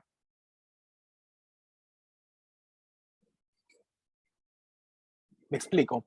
Este IPER que les he comentado hace un momento, que es un documento en el que el empleador realiza la identificación de peligros y riesgos de cada posición de trabajo, el empleador no lo debe hacer de manera unilateral. Es decir, no puede ir donde un trabajador y decirle, toma, aquí está tu IPER. Y el trabajador simplemente firmar un cargo de recepción y con eso se cumple la obligación formal de la realización del IPER. No, va más allá. El trabajador también debe participar en la elaboración del IPER, o al menos realizar observaciones si es que tiene algunas de este IPER. ¿Qué sucede, por ejemplo, si es que un trabajador considera de que ese IPER que la empresa ha elaborado no está contemplando ciertos peligros o riesgos dentro de su posición de trabajo? Es justamente como parte de las capacitaciones que ha tenido que puede participar y puede decirle a la empresa de que también considere tales peligros o tales riesgos dentro de ese IPER. Y es justamente por eso de que es importante la participación de los trabajadores. Y también está muy ligado al compromiso. Los trabajadores tienen que participar en las charlas o en las capacitaciones de seguridad y salud en el trabajo. Y justamente hace poco en la empresa donde trabajo se realizó una certificación de seguridad y salud en el trabajo. se le dieron todos los documentos que los auditores nos pidieron y los auditores en su momento nos dijeron, muchachos, aquí me he dado cuenta de que hay 3 o 4 trabajadores que no han realizado sus 4 capacitaciones, solamente han realizado 3. Y se le indicó de que de los miles de trabajadores, estos 2 o 3 trabajadores no lo han realizado porque no han querido. Se les ha llamado varias veces la atención, quieren para que realicen estos cursos y no lo realizan. Y lo que el inspector nos pide, perdón, lo que el auditor nos pidió entonces fue, bueno, en todo caso, acredítenme la sanción que le han impuesto al trabajador por no participar en estos cursos. Y es justamente es justamente de que esta participación, en ese claro ejemplo que les he puesto, que puede llegar inclusive a eso. Si un trabajador no participa en las capacitaciones, ustedes como empleadores también están facultados a sancionarlos por no participar y no cumplir parte de sus obligaciones, que es justamente velar porque dentro de la empresa se cumple y se respete la seguridad y salud en el trabajo. Entonces, como se han dado cuenta, es un trabajo arduo, es un trabajo que se debe realizar de manera conjunta entre todos los actores que prestan servicios dentro de un determinado centro de trabajo. La prevención en los ambientes laborales. En esta lámina podemos ver que para que una organización avance en fortalecer un enfoque preventivo en SCT, es necesario que se identifique y actúe sobre las fuentes o el origen del riesgo laboral. No se olviden lo que ya hemos visto en todas las láminas anteriores, detectar, clasificar los agentes o los factores de riesgo, con el fin de evitar que los trabajadores sufran daños e instrumentar medidas de protección mediante elementos de protección colectiva o personal, EPP. En ese sentido, es imprescindible distinguir entre el peligro y el riesgo en el ámbito de trabajo. Como lo vamos a ver en un par de láminas más adelante, cuando nos encontramos frente a un escenario o a una situación de riesgo, de peligro, la primera opción, la primera alternativa no es entregarle un EPP. Les pongo un clarísimo ejemplo para que lo tengan en cuenta. Si es que ustedes están en una instalación que constantemente tiene goteras y eso hace de que los pisos de la fábrica, por así decirlo, en ejemplo, siempre se encuentren resbalosos, tu primera alternativa no va a ser pues darles botas antideslizantes a tus trabajadores. La primera alternativa o la primera opción que vas a evaluar es por qué se está produciendo ese riesgo. Y es justamente por filtraciones que hay en el techo, por goteras que hay en las tuberías. Entonces te vas justamente a la fuente para evitar o intentar eliminar ese riesgo. Y únicamente si es que no puedes eliminar el riesgo es que se produce la entrega de PPs. Otro caso muy práctico para que lo interioricen y se lo lleven y lo tengan siempre en cuenta. Y no se olviden de esto. Los EPPs no son la primera alternativa. Sí son necesarios, pero no son la primera alternativa. ¿Qué sucede si tienes una empresa, pongamos un mismo ejemplo, una fábrica, en la que ves que constantemente se van cayendo los paneles acústicos del techo? Y esos paneles que son no son tan pesados, pero si están a una determinada altura, al momento de caer pueden hacer algún tipo de daño. Y te das cuenta que porque no están bien asegurados, constantemente se paran cayendo. ¿Cuál va a ser tu primera alternativa? ¿Cambiar el techo, cambiar esos paneles o ajustarlos? ¿O tu primera alternativa va a ser darle cascos a tus trabajadores? Es evidente que tu primera alternativa no debe pasar por darle cascos a tus trabajadores porque se te está cayendo el techo. La primera alternativa va a ser ir justamente a la fuente y evitar que el techo se siga cayendo, ya sea ajustando esos paneles o cambiando el tipo de falso techo. Entonces, tengan siempre en cuenta este punto de la prevención. Se previene entregando los EPPs, pero no es la primera alternativa. Y eso lo vamos a ver a continuación. Ahora vayamos a la definición de peligro y la definición de riesgo. Y no se olviden de que todavía en esta clase estamos revisando la normativa internacional. En la siguiente vamos a ver ya de qué manera está conceptualizado el peligro, el riesgo, de acuerdo a nuestra ley de seguridad y salud en el trabajo. ¿Y esto por qué se los digo? ¿Y por qué considero importante de que esta primera clase sea sobre normativa internacional? Porque, chicos, el día de mañana cambia la norma y todo lo que les he tratado de impartir en esta clase va a quedar simplemente en un análisis, por así decirlo, comparativo entre lo que había entre la anterior norma y la norma actual. Sin embargo, si es que en una primera clase de SST ustedes se quedan con los conceptos y con las definiciones abordadas a nivel internacional, va a ser mucho más fácil que el día de mañana, así cambie la ley, ustedes puedan ubicarse muy fácilmente dentro de la norma y sepan si es que esta norma contiene o no contiene las definiciones establecidas a nivel internacional por la OIT, la OMS o por la CAN, y si es que también ustedes consideran que en virtud de esta normativa internacional, esta normativa o esta eventual nueva normativa que se va a producir en el Perú va a ser acorde o no a esta normativa internacional. Pues bien, en cuanto a riesgo, es cuando hay una situación o sustancia u objeto que tiene una capacidad en sí misma de producir un daño. Aquí mismo les he puesto ejemplos, como lo son sustancias venenosas, un trabajo en altura o el uso de una sierra. Es decir, en sí mismo, cada una de estas situaciones les puede producir un daño. Es decir, no está condicionado a que se le sume un objeto adicional para que pueda producir un daño, sino de que por sí mismo, eh, al al estar en contacto con una sustancia venenosa o al realizar un trabajo en altura, puedes tener un accidente de trabajo. En cambio, el riesgo laboral es distinto. En el riesgo laboral es la relación entre la probabilidad que un trabajador sufra un determinado daño derivado del trabajo con elementos peligrosos y la severidad de dicho daño. Es decir, en un lado, por peligro, tenemos el peligro, por así decirlo, inminente de que puedas tener un accidente al estar en contacto con ese objeto o al estar en esa situación, y en el otro es la probabilidad de que puedas tener un daño como consecuencia de eso. Es decir, un peligro es algo más inminente y un riesgo es algo más en el que te juegas la probabilidad de que se produzca este incidente. Ahí también podemos ver un ejemplo de riesgo laboral, como es usar la sierra sin protección o manipular una sustancia química peligrosa o trabajar en altura sin tomar las medidas preventivas adecuadas. Aquí tenemos la prevención en los ambientes laborales. Bueno, esta lámina creo que la voy a pasar porque veo que me queda más o menos media hora para las clases y la tienen aquí. Es básicamente un pequeño resumen de lo que ya hemos visto. Y en esta lámina sí me voy a detener un par de minutos más, que son las medidas que uno debe adoptar, ¿no?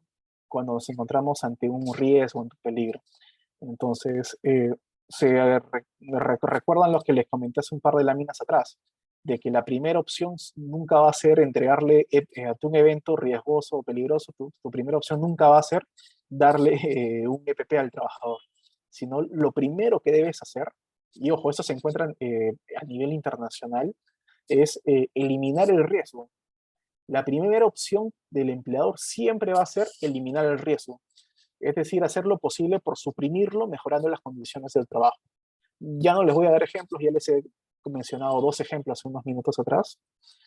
En la segunda opción tenemos la sustitución del agente o el proceso riesgoso, que es si es que la eliminación del riesgo no es posible, se va a sustituir el agente o el proceso por otro de menor riesgo. Es decir, un claro ejemplo de esto. Si es que estás, por así decirlo, si trabajas dentro de la limpieza y, por ejemplo, para limpiar determinados pozos o limpiar determinados ambientes, necesitas manipular sustancias químicas como, por ejemplo, el ácido muriático u otros elementos más corrosivos, y ese elemento es necesario para poder realizar esa función, vas a analizar si es que dentro del mercado hay otro producto menos corrosivo que pueda sustituir este ácido muriático, por ejemplo, para la realización de ese trabajo. O ver si es que puede sustituir dentro del mercado estos agentes corrosivos con otros que sean menos corrosivos, o de repente otros que ni siquiera son corrosivos, sino que tienen de repente un origen vegetal, un origen distinto, a través de lo cual lo pueda sustituir, quizás lo cambias con otra sustancia que de repente a lo mucho te da una alergia, pero ya no te produce una corrosión en la piel. Entonces, a eso se refiere con la sustitución del agente o proceso riesgoso. Es decir, si no puedes eliminar el riesgo, al menos trata de sustituirlo por otro de menor riesgo, por otro que no te produce tantos daños como te produciría la manipulación del primer agente, ¿no? Que les he mencionado. Si es que no puedes realizar eso, o en todo caso, si inclusive realizándolo, la sustitución de ese nuevo agente eh, igual es riesgoso, te vas a un tercer paso, que es la control en la fuente u origen del riesgo, que es que si es que las dos medidas anteriores no son posibles, lo que vas a adoptar son las medidas de control en la fuente o el origen del riesgo. Por ejemplo, medidas de ingeniería como sistemas de ventilación focalizada junto a una fuente de contaminante o barandas de protección colectiva contra el riesgo de caída a distinto nivel. Un claro ejemplo de esto, si es que nos encontramos ante una empresa que limpia vidrios de edificios altos, por ejemplo, edificios de 15 pisos, 20 pisos, esos edificios que vemos en Begones, que está en el centro financiero de San Isidro. Esos edificios de bancos, de empresas que tienen 15, 20 pisos, eh, no van a dejar, o sea, no van a dejar de limpiarse. Alguien va a tener que subir hacia esos pisos 15, 20 a realizar la limpieza de esos vidrios. Entonces, en ese caso, ¿podemos eliminar el riesgo, es decir, eliminar la altura? No, no vamos a poder eliminar ese riesgo.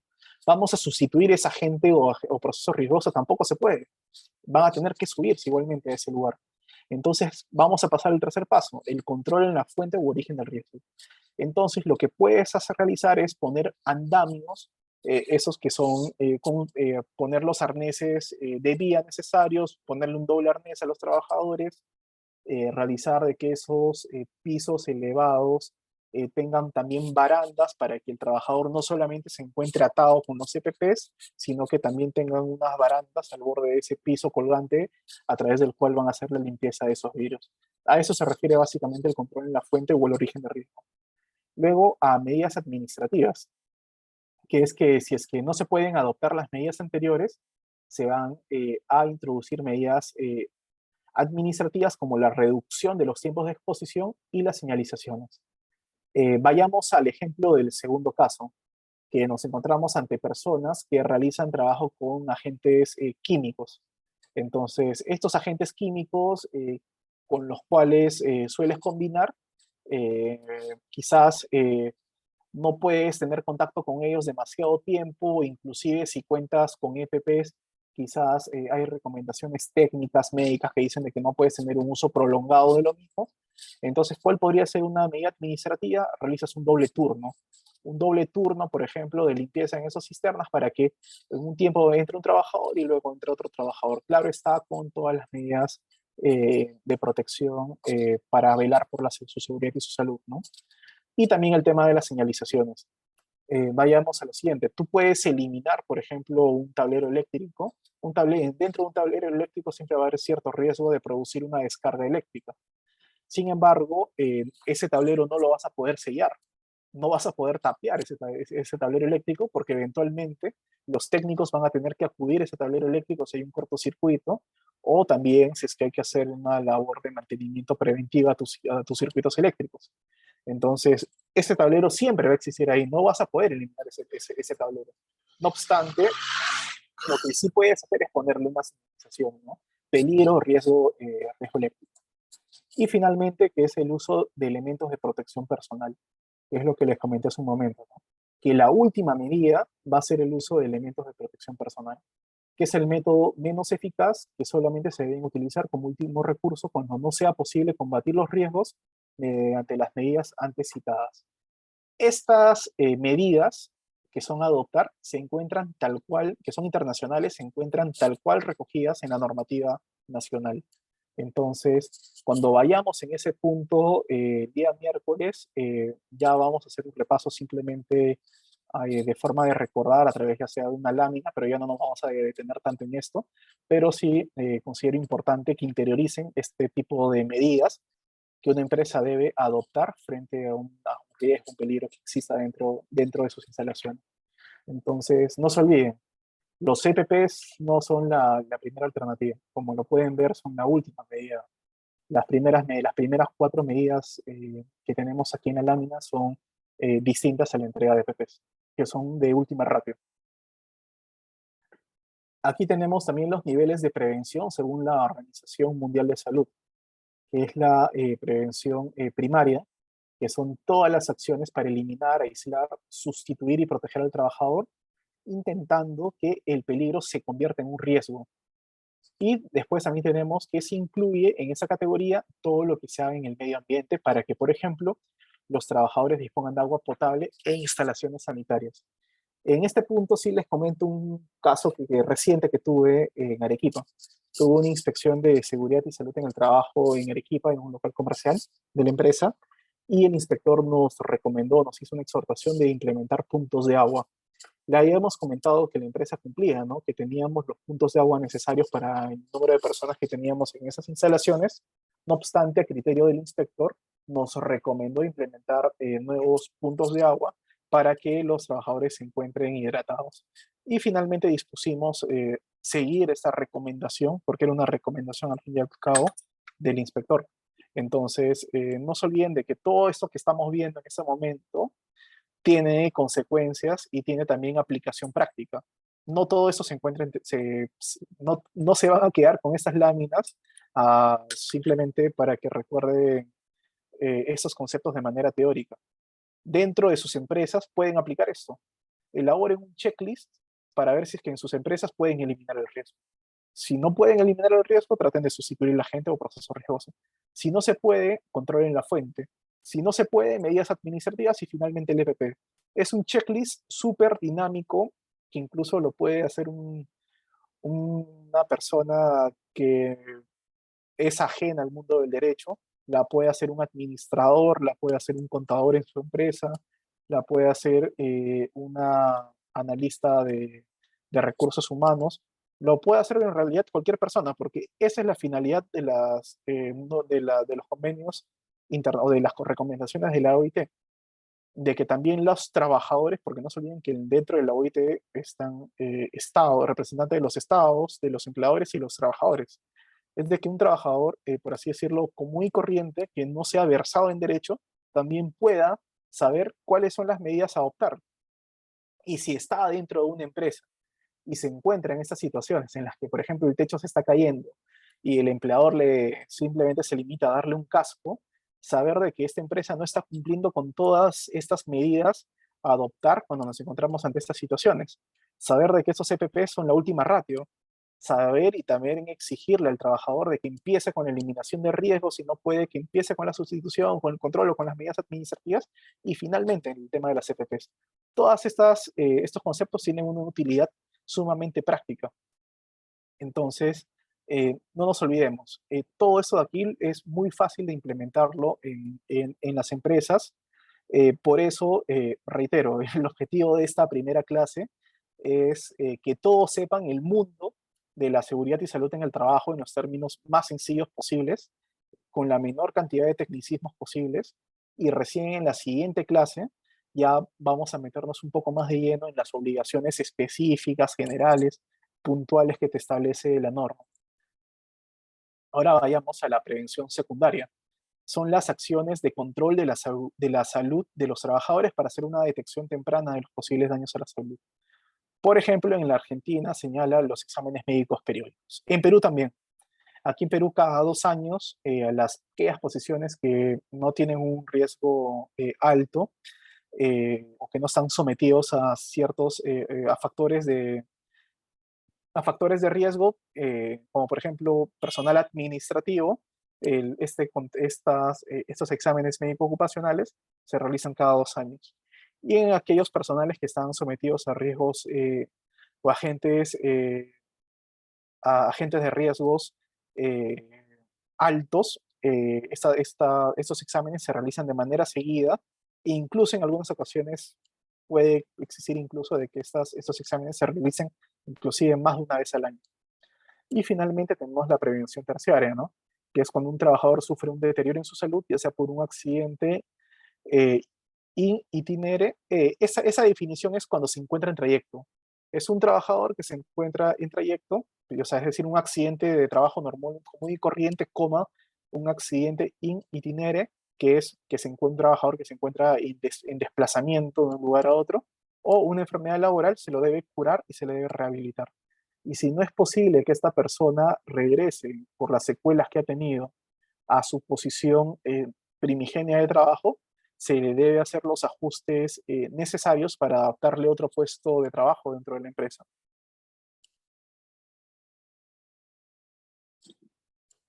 Un claro ejemplo de esto. ¿Qué sucede si es que tenemos a un mensajero, un procurador de una empresa, o un mensajero que se para movilizando por todos los distritos de la ciudad durante el día entregando cartas? Pero ¿qué sucede si es que sufre entregando estas cartas, que tiene un accidente de trabajo y pierde las piernas? Obviamente no lo vas a poner en silla de ruedas o con muletas a realizar el mismo trabajo físico que realizaba antes, de ir por toda la ciudad repartiendo cartas o ir por toda la ciudad realizando estas diligencias, porque se le va a dificultar el trabajo porque no tienen las mismas capacidades de antes. Entonces, ¿qué es lo que se va a hacer en ese caso? Se van a hacer ajustes razonables. Esta persona ha perdido la movilidad en las piernas, entonces hay que ver en qué otra posición lo ubicamos. Puede ser de recepcionista, puede ser también de analista. Hay que ver alguna posición en la cual se pueda ir acomodando en virtud justamente de estos ajustes razonables para ubicarlo en otra posición dentro de la empresa. Y aquí tenemos la planificación preventiva. Y no se olviden, el principio de prevención está muy ligada con eso. Hay que, en esta etapa de identificación de peligros, evaluación de riesgos, que es el IPER, más el mapa de riesgos que se debe realizar en toda empresa, siempre debe culminar en acciones preventivas que lleven a evitar justamente que estos accidentes y estas enfermedades laborales. Es decir, si en tu mapa de riesgos tienes que una zona se encuentra roja, porque en esa zona hay riesgo eléctrico para todos los trabajadores, ¿cuáles son las acciones preventivas? Comunicar a todos tus trabajadores que por ningún motivo deben acercarse a esa zona roja que está en el mapa de riesgos, porque puedes correr el riesgo de electrocutarte. O igualmente, si es que, por ejemplo, hay una escalera que sube al último piso y en el último piso no hay ninguna baranda, no hay ningún parapeto y hay simplemente hay prácticamente una caída libre hasta el primer piso, lo que debes hacer en todo caso es bloquear la puerta. O si es que por A o B no debes bloquear la puerta porque de repente, en caso de un incendio, todo es una ruta de repente a la cual pueden acudir, debes señalar, pegar una señalética señalando de que se prohíbe el ingreso a todas las personas a esa parte de la empresa y concientizar a través de una capacitación de que nadie debe ingresar a esos lugares no autorizados. Esas son acciones preventivas respecto al mapa de riesgos, por ejemplo. Luego también tenemos el tema de la intervención, que es cuando a partir de esa evaluación y del mapa se priorizan los riesgos más importantes por grado de peligrosidad, por cantidad de trabajadores expuestos y por la gravedad de las alteraciones en la salud que se podría producir. Además, se van a considerar los recursos disponibles, requisitos legales y quiénes serán los responsables de las medidas que sean necesarias aplicar para entrar en una etapa de intervención, que justamente es cuando ya te das cuenta de que tienes un peligro, tienes un riesgo inminente dentro de tu empresa, que puede, dependiendo del número de cantidad de trabajadores que van a ser expuestos, tienes que realizar ya una intervención a ese punto. Y no se olviden en ese punto, eliminación del riesgo. Entonces, si es que se produce un nuevo riesgo dentro de tu empresa, lo que tienes que hacer aquí encuentras justamente en la etapa de intervención. Tienes que intervenir para tratar de primero eliminar el riesgo, luego tratar de sustituirlo y hacer toda esta escalera. Y finalmente se incluyen acciones también de supervisión o monitoreo.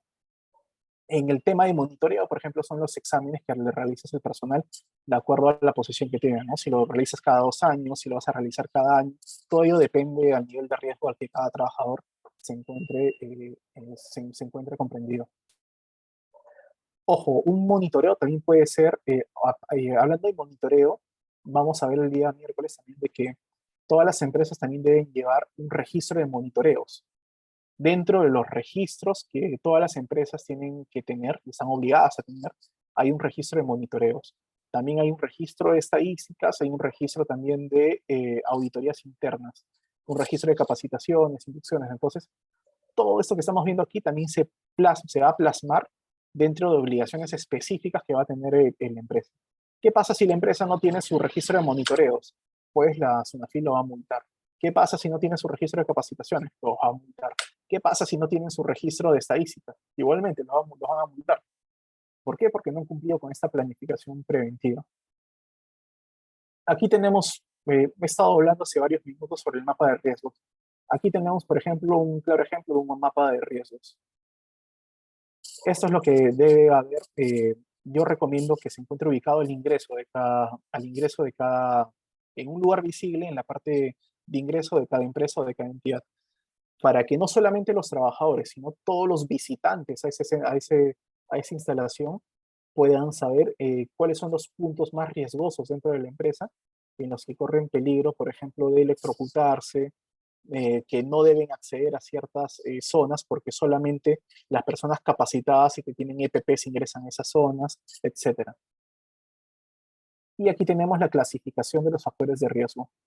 Tenemos aquí de seguridad, que es riesgo eléctrico, incendio. Ojo, no confundan esto con los agentes, ¿eh? Eso es distinto. Por un lado tenemos los agentes y por otro lado tenemos los factores de riesgo. No se olviden, los agentes son físicos, químicos, biológicos, esos son los factores de riesgo que son distintos. Estos se encuentran, es una definición que se encuentra comprendido dentro de la OIT. Podemos ver ahí que son de seguridad, del medio ambiente físico, contaminantes, ergonómicos y psicosociales. Aquí tenemos algunos convenios. Podemos ver aquí que son todos los convenios en los que el Perú son convenios en los que el Perú está obligado porque el Perú los ha ratificado. Me puse a revisar ahí la mayoría de convenios que están en la página de la OIT y la fecha de ratificación por el Estado peruano. Entonces, al costado pueden ver ahí, por ejemplo, el convenio 012, que es de indemnización por accidentes de trabajo en la agricultura. Si bien es cierto, este convenio es de 1921, ha sido ratificado por el Perú en el 62. El convenio de trabajo forzoso, convenio sobre las prescripciones de seguridad en edificación, convenio sobre la inspección de trabajo. No se olviden que es a través de la SUNAFIL, la inspección de trabajo, que se fiscaliza pues, el cumplimiento de parte de las empresas de todo este sistema de gestión de seguridad y salud en el trabajo. Convenio sobre la abolición de trabajo forzoso, convenio sobre el peso máximo, convenio sobre el cáncer profesional, convenio sobre seguridad e higiene, trabajos portuarios, convenio sobre la readaptación profesional y el empleo, personas inválidas, bueno, ya nos dice ese término, convenio sobre seguridad y salud en las minas y convenio sobre la inspección del trabajo. Y aquí tenemos otros convenios que no han sido ratificados por el Estado peruano, pero que igualmente los pueden tener mapeados en caso que vayan a realizar un trabajo de investigación o en todo caso quieran citarlos porque establecen ciertos parámetros de seguridad que quizás nuestra normativa no recoge, ¿no? Y pasamos aquí a convenio 155. Bueno, esos convenios los voy a pasar. Ahí los tienen en caso que quieran profundizar, porque veo que ya me queda poco tiempo. Ahora bien, luego de terminar toda esta normativa internacional, se han dado cuenta que en estas casi 2 horas nos hemos paseado por las normas de la OIT, de la OMS y de la CAN. ¿Y por qué es importante eso? Porque el Perú forma parte de esas entidades, de esos organismos internacionales. Y algunos convenios incluso le son vinculantes al Perú. Por eso he hecho esta distinción entre los convenios que son ratificados por el Perú, que nos vinculan, con aquellos que no nos vinculan. Y en el tema de la CAN igualmente, hemos visto ahí cuáles son las resoluciones que nos vinculan. Y también ya les he mencionado que al menos lo recogido ahí y lo comparado con esa normativa, yo no le veo mayor diferencia. Ahora, ¿cómo ha sido la regulación en nuestra legislación nacional de todos estos conceptos, de toda esta materia que hemos visto, que ya hace mucho tiempo atrás ha sido regulado de manera, a nivel internacional? Pues bien, antes de entrar a eso, hay que situarnos justamente en el contexto histórico en el que vivimos en esos últimos años. Aquí tenemos los accidentes de trabajo por año que han sucedido en el país. La fuente es el Ministerio de Trabajo. Ahí podemos ver de qué manera han ido evolucionando estos accidentes de trabajo. Y por si acaso, yo no considero de que en el año 2011 hayan existido menos accidentes de trabajo que en el 2021, por ejemplo, sino lo que yo creo que ha sucedido es de que mayores empresas se han formalizado, o en todo caso el rol de la SUNAFIL ha sido más acucioso y la SUNAFIL ha supervisado más situaciones que anteriormente no fiscalizaba. Y por eso es de que mayor cantidad de empresas han reportado a la SUNAFIL estas estadísticas, esta información cada vez que se han producido accidentes de trabajo, ya sean mortales o no. Y por eso tenemos esta data un poco más sincerada al día de hoy. No obstante, no se olvide que en el Perú un aproximado, solamente un aproximado del 20% de trabajadores pertenecen al sector formal. Es decir, que tenemos un 80% de trabajadores que pertenecen a la informalidad.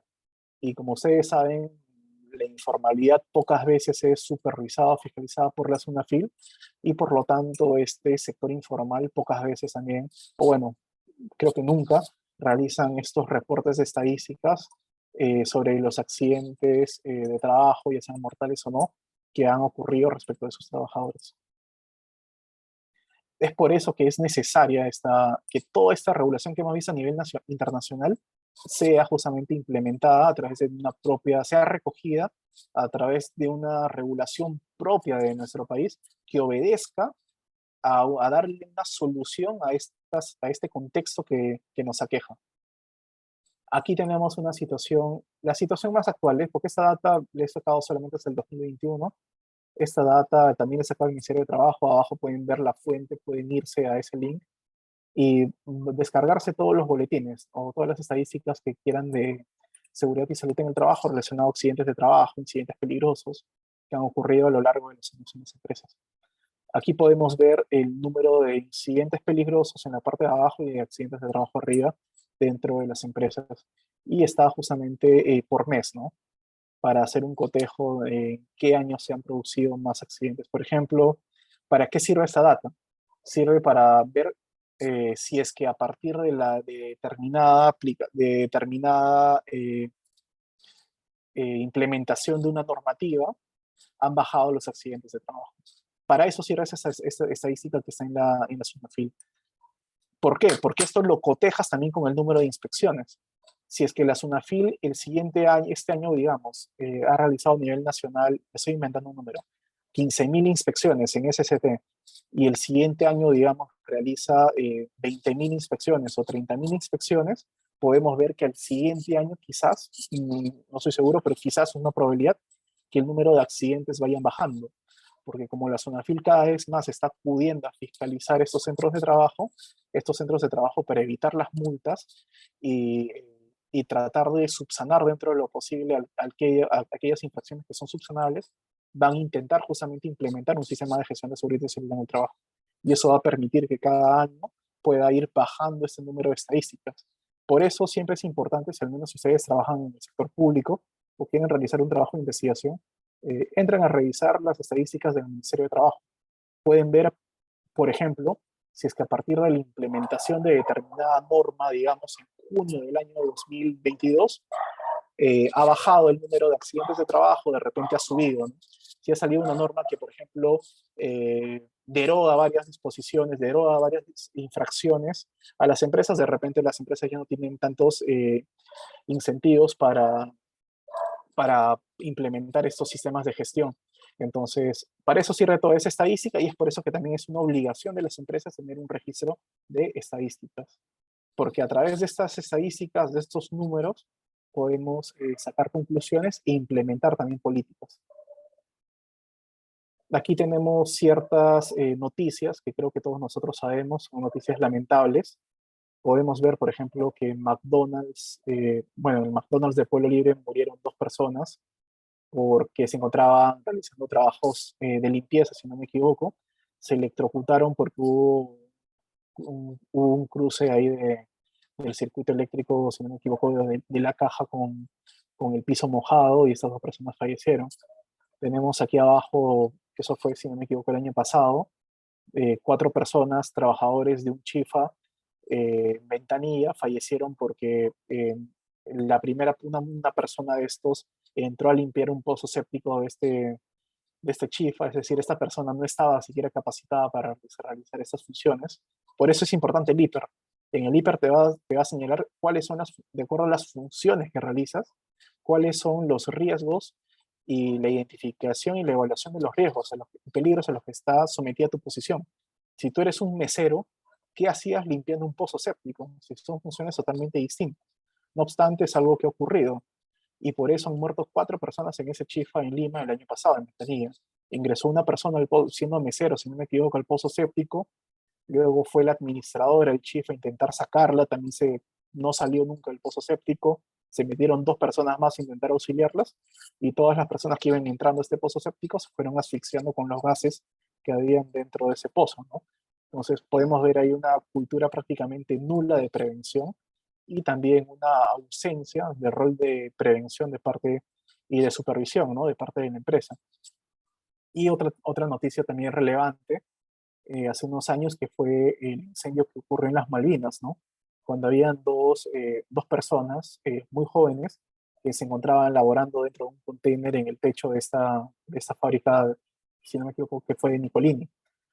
Inclusive estaban sometidas a un trabajo casi de trabajo forzado, en el que les pusieron un candado en ese container para que no puedan salir mientras el dueño no regresaba. Al final ocurrió un incendio y estas personas se quedaron encerradas con un candado dentro de ese container y no pudieron escapar. Entonces, es justamente por todas estas situaciones que podemos ver que ocurren día a día, de que es importante que dentro del país se establezca justamente una política nacional, que se establezca toda una normativa que permita evitar que el día de mañana mueran personas en un chifa por limpiar pozos sépticos, mueran trabajadores en un McDonald's electrocutados por cortocircuitos de una máquina en la que no habían hecho mantenimiento, y evitar que mueran jóvenes encerrados en un container con candado y durante un incendio, dentro de una instalación, y no solamente me refiero al container, sino a toda esa manzana que se incendió, que ni siquiera se encontraba señalizada, no tenía las señaléticas para guiar justamente la ruta que las personas debían tomar en caso de un incendio. Seguramente ni siquiera habían capacitado a esas personas sobre qué hacer en un caso de emergencias, en un caso de sismos, en un caso de incendio. Todo eso debe estar registrado dentro de un registro que todas las empresas deben tener de capacitaciones. Debes capacitar también a tu gente a qué hacer o cómo evacuar un edificio cuando hay un sismo, cómo evacuar un edificio cuando hay un incendio, etcétera, para evitar justamente la pérdida de vidas humanas en casos realmente tan tontos que simplemente se puede evitar con una simple capacitación e interiorizando justamente esta cultura de prevención dentro de todos los agentes que forman parte de este contrato de trabajo. Aquí podemos ver la normativa principal en seguridad y salud en el trabajo, la ley, la 29783, su reglamento, el decreto supremo 005-2012, y las distintas resoluciones ministeriales, decretos legislativos que regulan justamente ya obligaciones específicas sobre esta materia. Y aquí tenemos a los principales actores, que son las empresas terceras, el Estado, el empleador, las organizaciones sindicales, los trabajadores y el Comité de Seguridad y Salud en el Trabajo, o si son menos de 20, el supervisor de CCT. Y aquí tenemos las principales obligaciones del empleador. No se preocupen, no voy a correr. Esas tres últimas diapositivas las he dejado para que justamente sembrar la curiosidad y sepan de qué manera a nivel nacional hemos normado justamente todos estos conceptos, todas estas instituciones, quiénes son los principales actores sobre los que recae esta normativa. Esta norma no solamente recae sobre el empleador y el trabajador, que evidentemente son quienes conforman el contrato de trabajo. El contrato de trabajo lo forma el trabajador y la empresa. En el contrato de trabajo no está el sindicato, no está el Estado, no está la empresa de intermediación. Solamente hay dos partes en un contrato de trabajo, empleador y trabajador. No obstante, esta norma va más allá de las partes que forman ese contrato de trabajo, porque también, como han visto, hay una participación activa del Estado de las empresas terceras. ¿Por qué? Porque todas las empresas de intermediación, de tercerización con desplazamiento, también están dentro de las instalaciones de la empresa. Igual, los proveedores, las visitas o sea, las visitas que puedan venir de un cliente, de un proveedor dentro de tu empresa, y de las organizaciones sindicales igualmente. Y finalmente de este órgano que vamos a ver, ¿no? Que es el comité.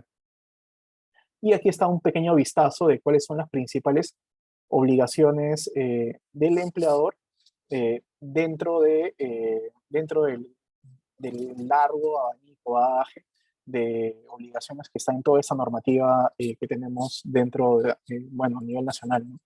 Entonces, con esto he concluido la clase. Espero que todo el marco teórico y práctico les haya quedado más o menos claro y podamos ya puntualizar en la siguiente clase sobre de qué forma a nivel nacional hemos recogido todas estas obligaciones.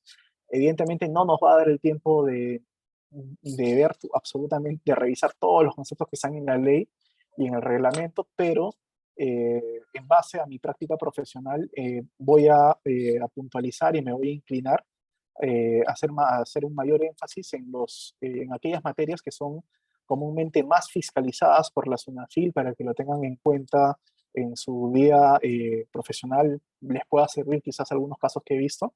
Y finalmente vamos a revisar un pequeño vistazo de toda la jurisprudencia que ha habido por la Corte Suprema en cuanto a accidentes de trabajo, ya sea entre el trabajador accidentado y la empresa, así como también la responsabilidad que tiene la empresa de accidentes de trabajo de trabajadores de empresas terceras. Y también vamos a revisar muy rápidamente criterios administrativos del Tribunal de Fiscalización Laboral en cuanto a la imposición de ciertas multas por infracciones sobre la normativa de SCT. Con ello concluyo la clase y quedo abierto de manera muy puntual y repito, sobre las preguntas que tengan de esta clase. Las preguntas puntuales sobre el comité, sobre las obligaciones de la empresa de seguridad y salud en el trabajo, va a formar parte de la clase del miércoles.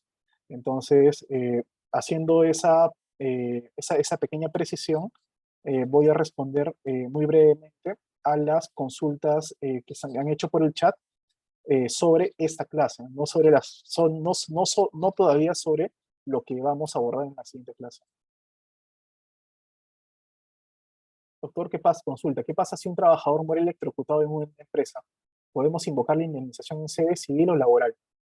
Lo vamos a ver en la siguiente clase, pero no es en civil, es siempre en la sede laboral, porque ha sido producto o ha sido como consecuencia de una relación de naturaleza laboral. Eso está en el artículo 2 de la nueva ley procesal del trabajo. Doctor, ¿podría enviarnos el material? Sí, claro que sí, se los voy a enviar. Entonces, y finalmente, bueno, creo que esas son todas las consultas. Bueno, si es que queda abierta cualquier otra consulta adicional de esta clase, en caso que tengan a bien formularla, y sobre las obligaciones específicas, generales, y todas aquellas derivadas de la Ley de Seguridad y Salud en el Trabajo y su reglamento, que vamos a ver, quedo atento para absolverlas en la siguiente clase.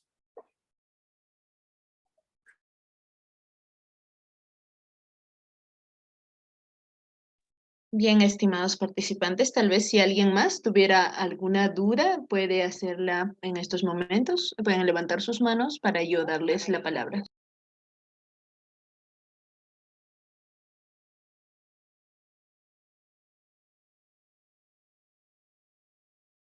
Bien, creo que no hay mayores preguntas, doctor. Gracias. Para nosotros ha sido un placer haber contado con su participación, reiterando nuevamente el agradecimiento por su presencia y por la excelente disertación del presente tema, esperando que nuestros participantes también hayan logrado superar sus expectativas y del mismo modo hayan aclarado muchas de sus dudas. Muchas gracias, doctor. Listo, muchas gracias. En la siguiente clase les dejo mi celular y mi celular, perdón, y mi correo personal para que me puedan realizar cualquier consulta.